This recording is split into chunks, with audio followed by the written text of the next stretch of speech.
श्री गुरुदेव दत्त. श्री स्वामी समर्थ. नमस्कार स्वामी भक्तांनो, आता ही वेळ हातातून जाऊ देऊ नका.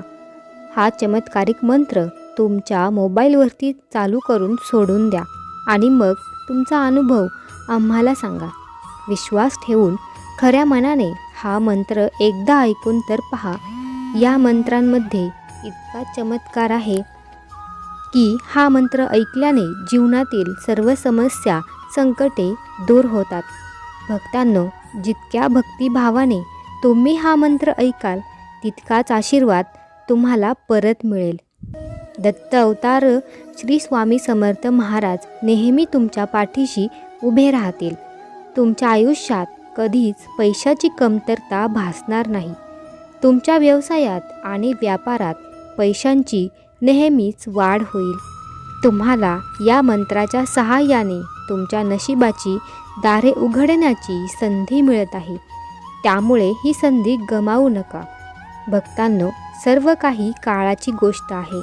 कधीकधी पैसा हातात येतो, काहीच पैसे उरत नाहीत. प्रत्येक व्यक्तीला संपत्तीची ओढ असते. आपल्या सर्व इच्छा पूर्ण व्हाव्यात असे प्रत्येकाला वाटत असते. पण भक्तांनो, काळजी करू नका. नशीब बदलायला वेळ लागत नाही. कदाचित आजच तो सुवर्ण क्षण तुमच्यासाठी आलेला आहे. त्यामुळे या मंत्राच्या श्रवणात जो सुवर्ण क्षण शोधा. भक्तांनो, आजही हिंदू धर्मात असे चमत्कारिक मंत्र आहेत ज्याचा जप करून अनेक लोक आपल्या इच्छा पूर्ण करतात. अनेक भक्तांनी केवळ मंत्र उच्चार करून आपल्या इच्छा पूर्ण केल्या आहेत. त्यामुळे भक्तांनो, आजच्या या मंत्रातून तुम्हाला अचानक धनलाभही होऊ शकतो. जर तुम्ही हा मंत्र खऱ्या मनाने आणि खऱ्या श्रद्धेने ऐकला तर नक्कीच तुम्हाला या मंत्राचा चमत्कार पाहायला मिळेल. हा चमत्कारिक मंत्र कधीच वाया जाणार नाही. आपल्याला असे वाटते, मंत्र ऐकल्यानंतर लगेच धनसंपत्ती मिळते का? तर तसे नाही. या मंत्राचा जप करताना आपण स्वामींजवळ आपली इच्छा व्यक्त करतो आणि या मंत्र जप ऐकून आपली इच्छा स्वामींपर्यंत पोहोचली जाते आणि मग स्वामी महाराजही आपल्या भक्तांना ते फळ लवकरच देतात. जर तुम्ही आत्मविश्वासाने हा मंत्र ऐकत असाल तर तुम्हाला त्याचा फायदा होईल. जर तुम्ही संपूर्ण अंतःकरणाने विश्वास ठेवून स्वामींजवळ प्रार्थना करत असाल, स्वामींकडे आपल्या इच्छा व्यक्त करत असाल आणि हा मंत्र अगदी श्रद्धेने ऐकत असाल तर तुमची इच्छा पूर्ण होण्यापासून तुम्हाला कोणीही रोखू शकणार नाही. त्यामुळे उशीर करू नका. आजच आणि आत्ताच हा मंत्र ऐकायला सुरुवात करा. या मंत्राच्या जपाने तुमच्या आयुष्यात येणारे मोठे वादळसुद्धा दूर होईल.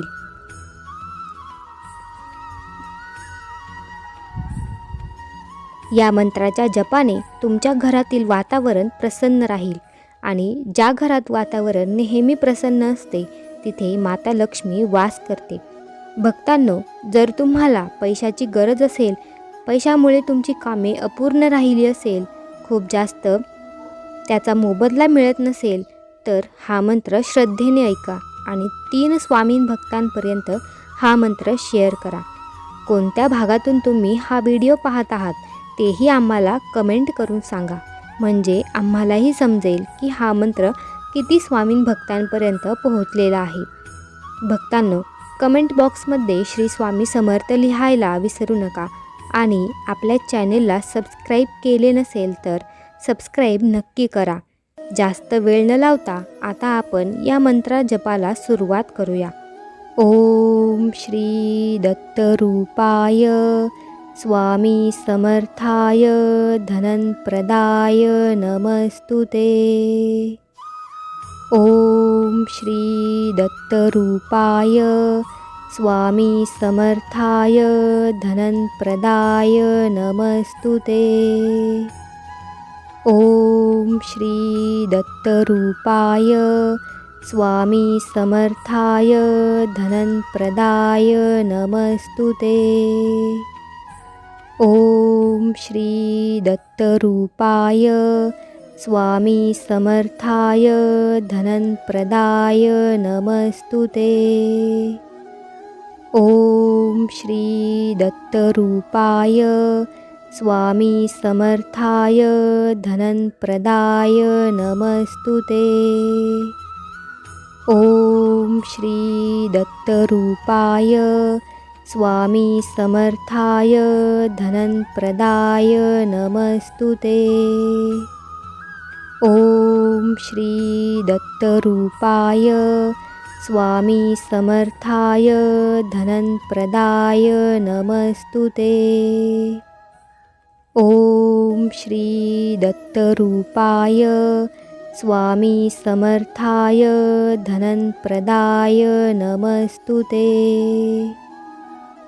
ओम श्री दत्तरूपाय स्वामी समर्थाय धनप्रदाय नमस्तुते। ओम श्री दत्तरूपाय स्वामी समर्थाय धनप्रदाय नमस्तुते। ओम श्री दत्तरूपाय स्वामी समर्थाय धनप्रदाय नमस्तुते।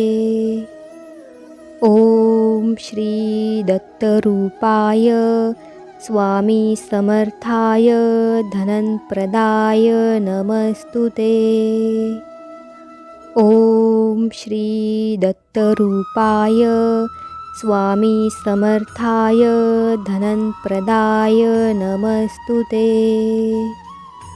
ओम श्री दत्तरूपाय स्वामी समर्थाय धनप्रदाय नमस्तुते।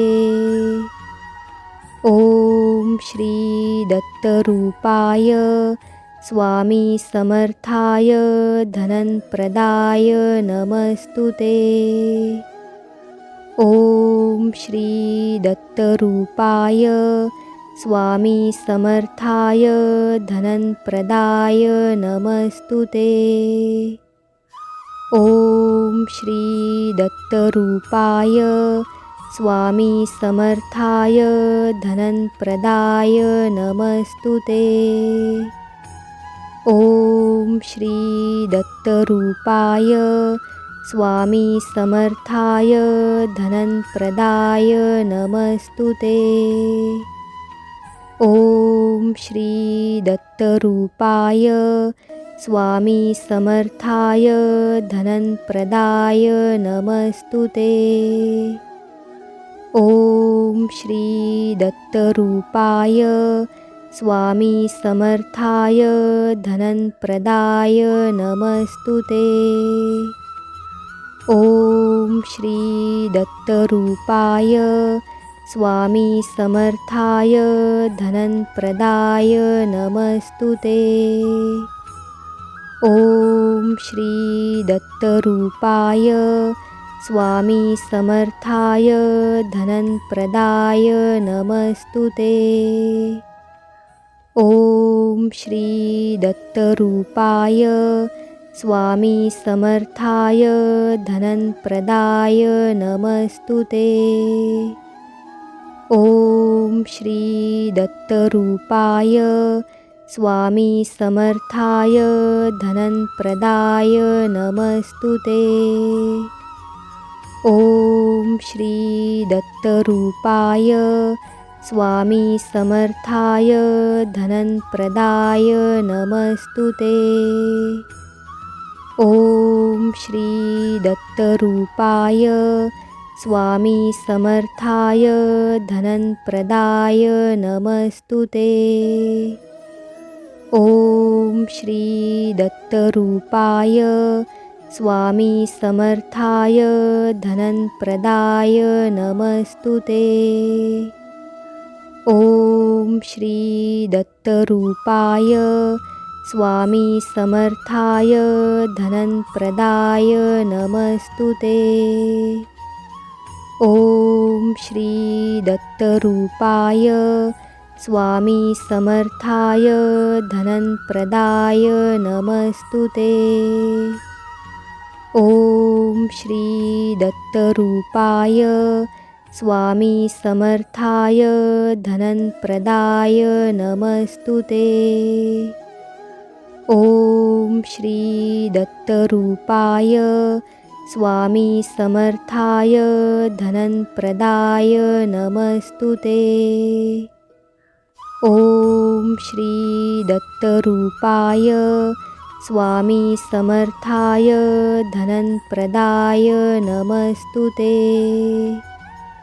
ओम श्री दत्तरूपाय स्वामी समर्थाय धनप्रदाय नमस्तुते।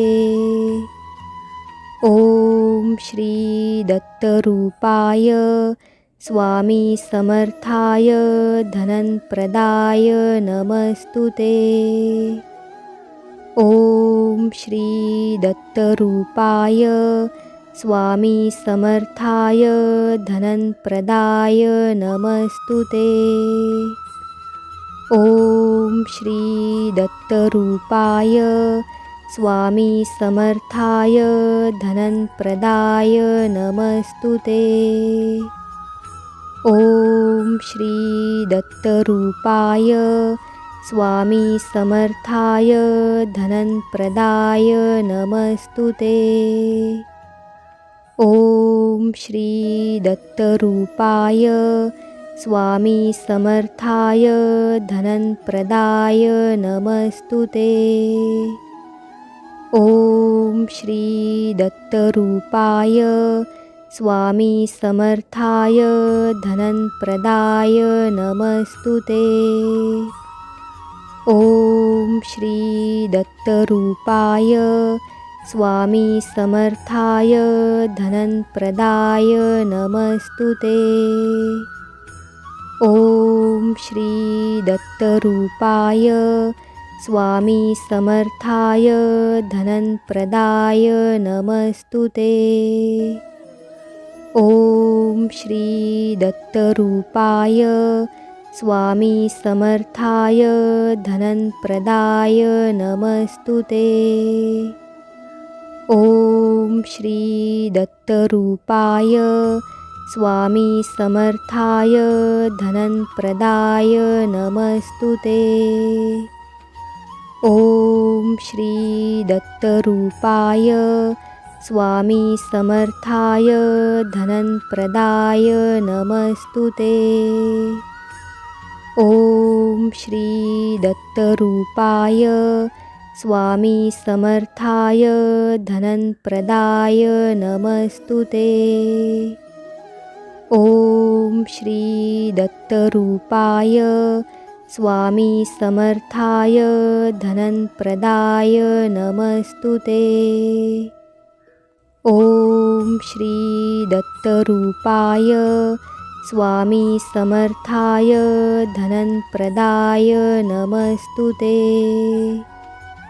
ओम श्री दत्तरूपाय स्वामी समर्थाय धनप्रदाय नमस्तुते। ओम श्री दत्तरूपाय स्वामी समर्थाय धनप्रदाय नमस्तुते। ओम श्री दत्तरूपाय स्वामी समर्थाय धनप्रदाय नमस्तुते। ओम श्री दत्तरूपाय स्वामी समर्थाय धनप्रदाय नमस्तुते। ओम श्री दत्तरूपाय स्वामी समर्थाय धनप्रदाय नमस्तुते। ओम श्री दत्तरूपाय स्वामी समर्थाय धनप्रदाय नमस्तुते। ओम श्री दत्तरूपाय स्वामी समर्थाय धनप्रदाय नमस्तुते। ओम श्री दत्तरूपाय स्वामी समर्थाय धनप्रदाय नमस्तुते। ओम श्री दत्तरूपाय स्वामी समर्थाय धनप्रदाय नमस्तुते। ओम श्री दत्तरूपाय स्वामी समर्थाय धनप्रदाय नमस्तुते। ओम श्री दत्तरूपाय स्वामी समर्थाय धनप्रदाय नमस्तुते। ओम श्री दत्तरूपाय स्वामी समर्थाय धनप्रदाय नमस्तुते। ओम श्री दत्तरूपाय स्वामी समर्थाय धनप्रदाय नमस्तुते।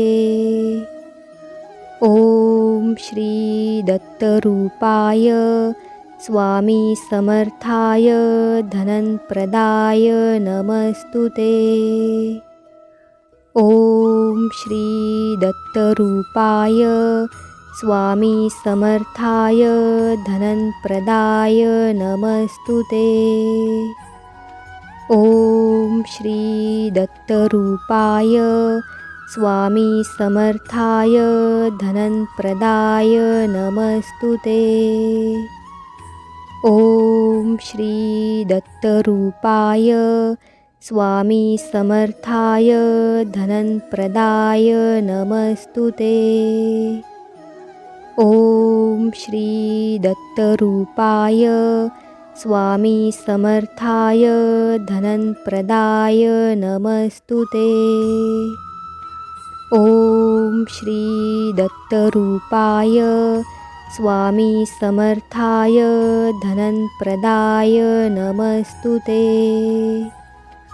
ओम श्री दत्तरूपाय स्वामी समर्थाय धनप्रदाय नमस्तुते।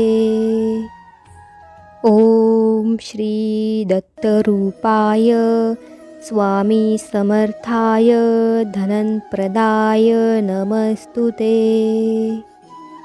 ओम श्री दत्तरूपाय स्वामी समर्थाय धनप्रदाय नमस्तुते।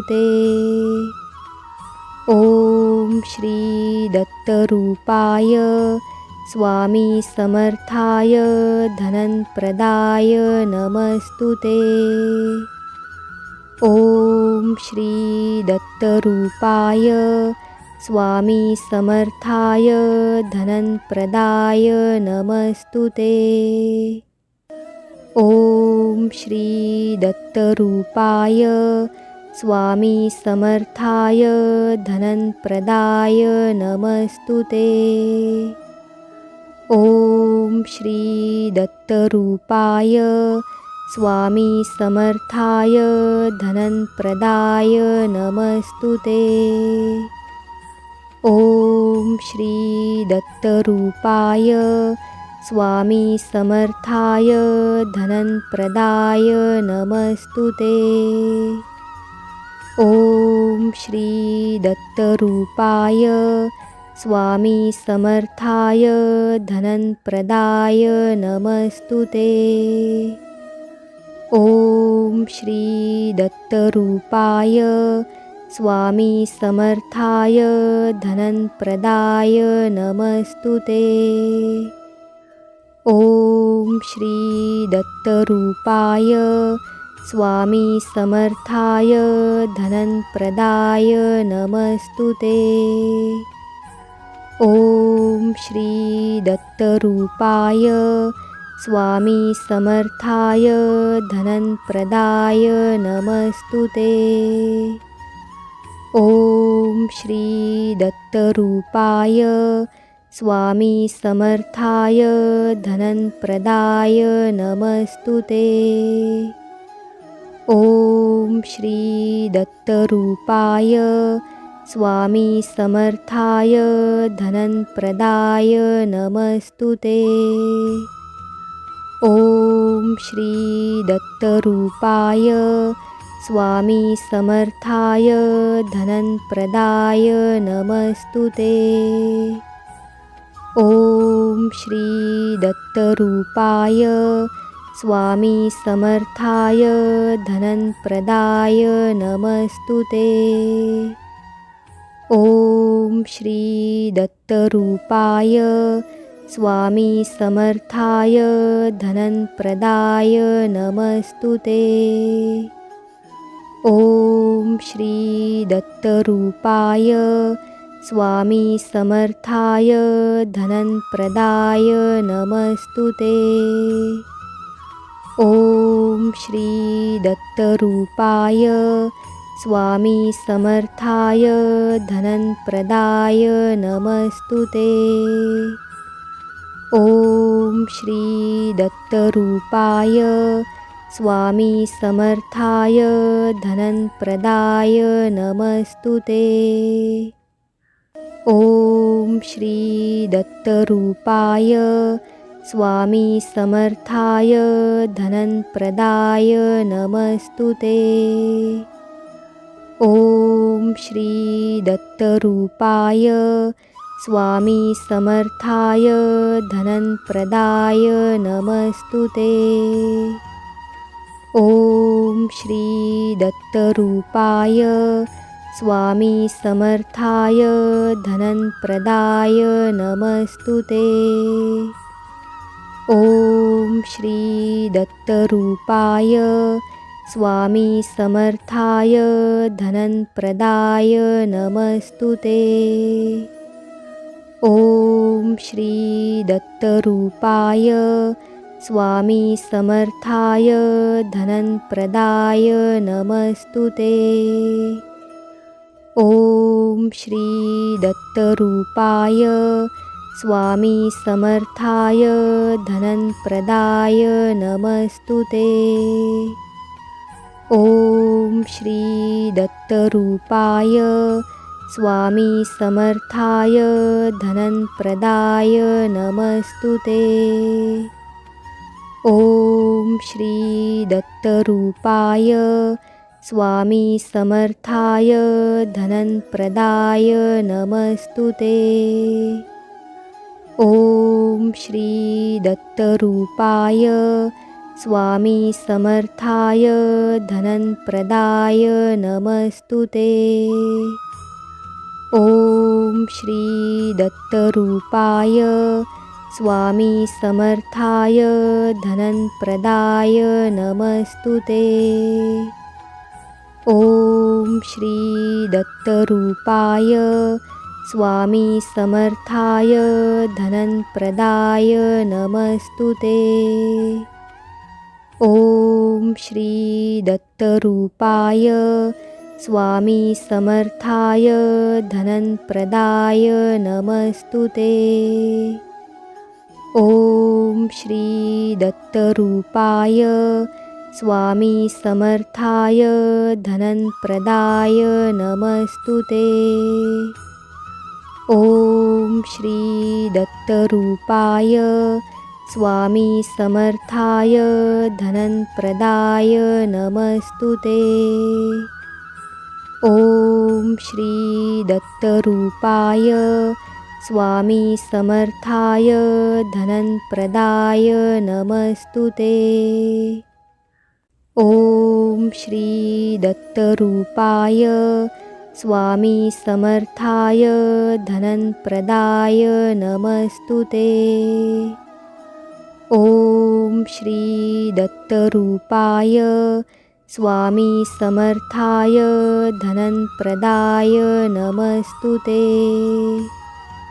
ओम श्री दत्तरूपाय स्वामी समर्थाय धनप्रदाय नमस्तुते।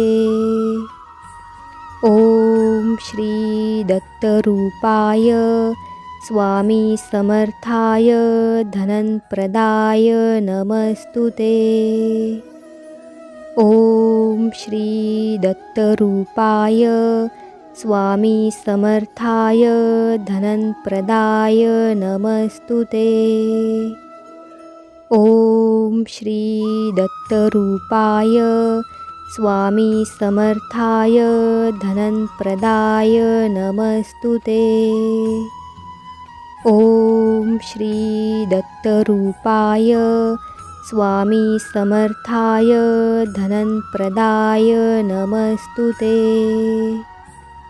ओम श्री दत्तरूपाय स्वामी समर्थाय धनप्रदाय नमस्तुते।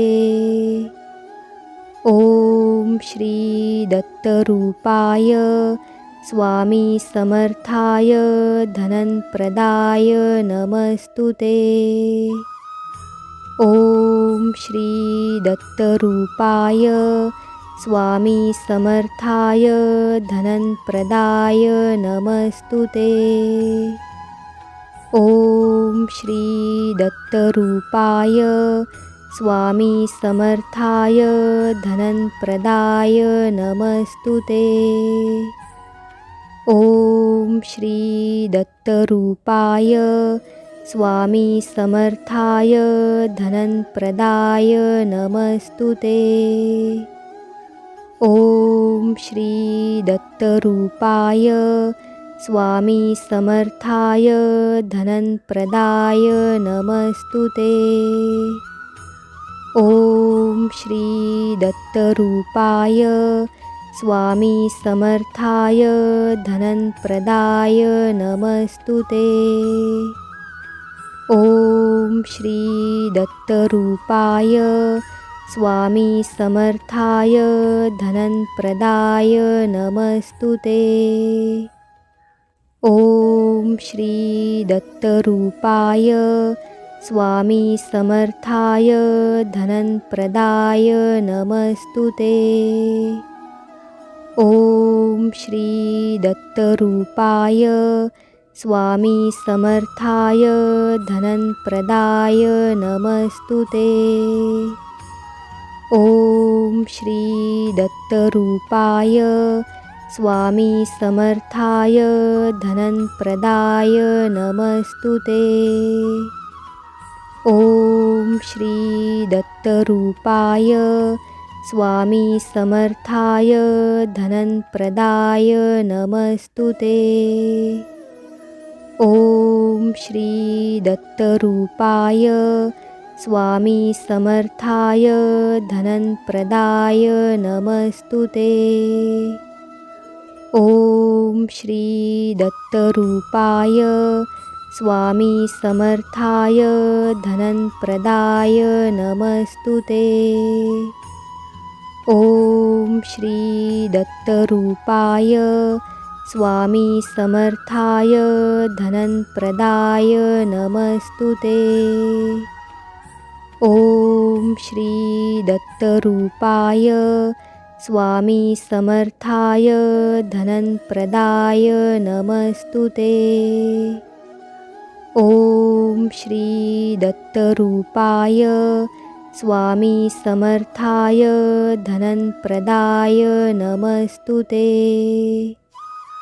ओम श्री दत्तरूपाय स्वामी समर्थाय धनप्रदाय नमस्तुते। ओम श्री दत्तरूपाय स्वामी समर्थाय धनप्रदाय नमस्तुते। ओम श्री दत्तरूपाय स्वामी समर्थाय धनप्रदाय नमस्तुते।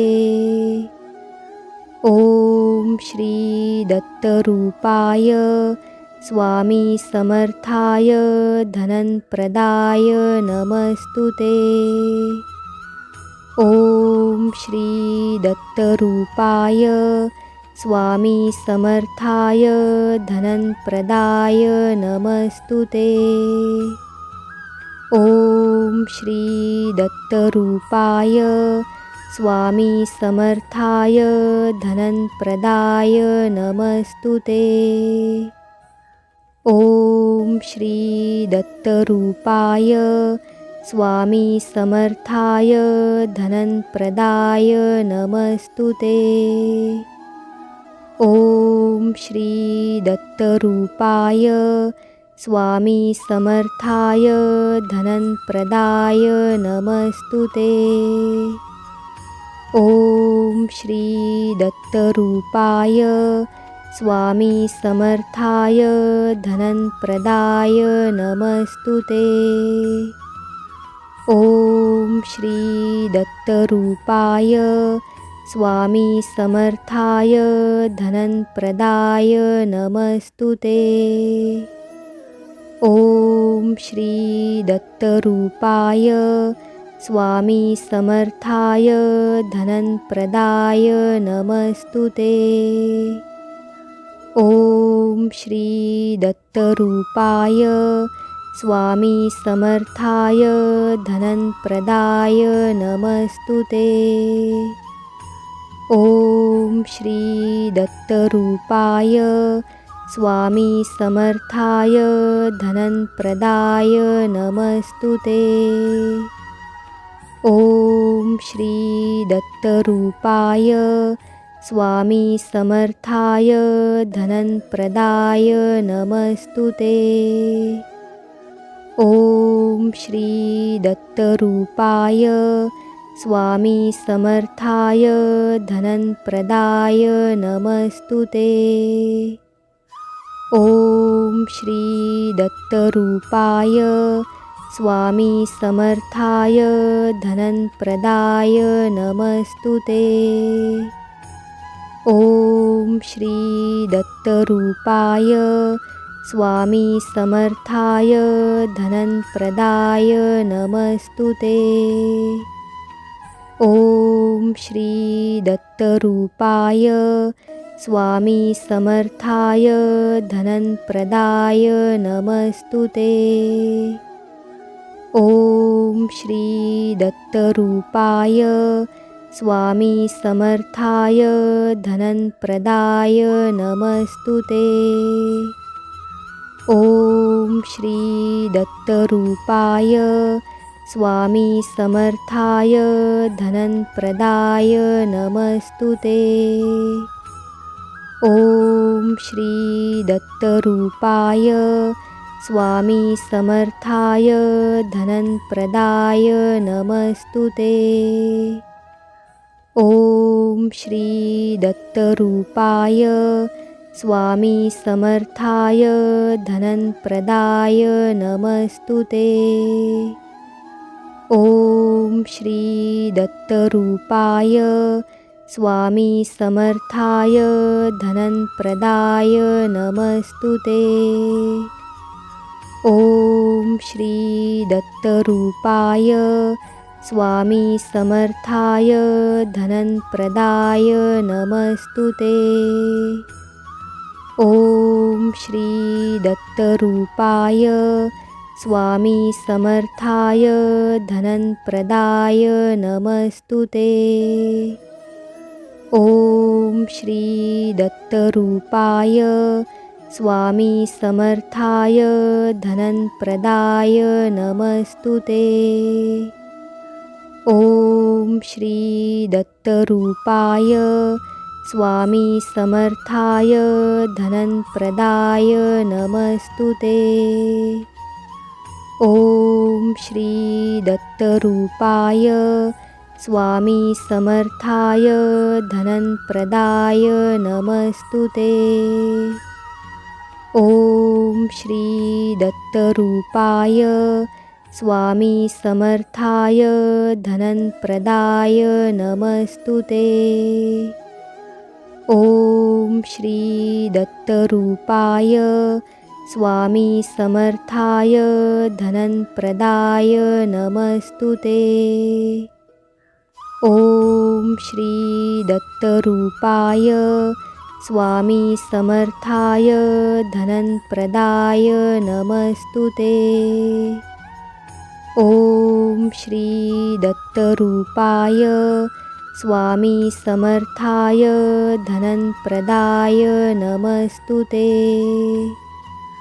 ओम श्री दत्तरूपाय स्वामी समर्थाय धनप्रदाय नमस्तुते। ओम श्री दत्तरूपाय स्वामी समर्थाय धनप्रदाय नमस्तुते। ओम श्री दत्तरूपाय स्वामी समर्थाय धनप्रदाय नमस्तुते। ओम श्री दत्तरूपाय स्वामी समर्थाय धनप्रदाय नमस्तुते। ओम श्री दत्तरूपाय स्वामी समर्थाय धनप्रदाय नमस्तुते। ओम श्री दत्तरूपाय स्वामी समर्थाय धनप्रदाय नमस्तुते। ओम श्री दत्तरूपाय स्वामी समर्थाय धनप्रदाय नमस्तुते। ओम श्री दत्तरूपाय स्वामी समर्थाय धनप्रदाय नमस्तुते। ओम श्री दत्तरूपाय स्वामी समर्थाय धनप्रदाय नमस्तुते।